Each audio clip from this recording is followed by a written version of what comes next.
Isang simpleng food spot na sakto para sa mga naghahanap ng sizzling, silog meals at mga Pinoy comfort food. Ito na ang Locals Food Trip. Kapag sinabi mong food trip, hindi mawawala sa listahan ang mga kainan na simple lang ang dating. Pero kapag natikman mo na ang pagkain, mapapauwi, sulit talaga. Ang Locals Food Trip ay isang casual at feel at home na kainan.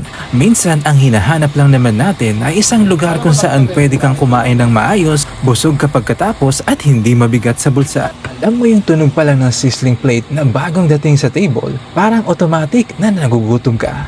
Lalo na kapag mainit pa, mabango at talagang nakaka-excite kainin. Ito yung klase ng pagkain na perfect para sa mga mahilig sa ulam na malasa, mainit at bagay na bagay sa kanin. Mga pagkain hindi lang basta nagpapabusog, kundi nagbibigay din ng parang home-cooked feeling.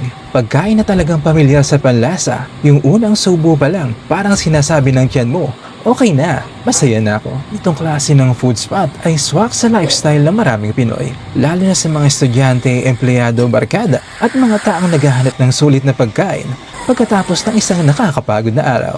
Ayun, Boss Gerald. Gusto naman Yes, po. bossing. Ayos lang po, bossing. Yun, bakit naman po Locals Food Trip yung pangalan ng kainan niyo? Mahilig kasi ako sa mga boss, mga local artist natin ng mga rapper, gano'n sa mga local scene, boss. Ayun. Range po, usually ano po yung price range yung pagkain natin?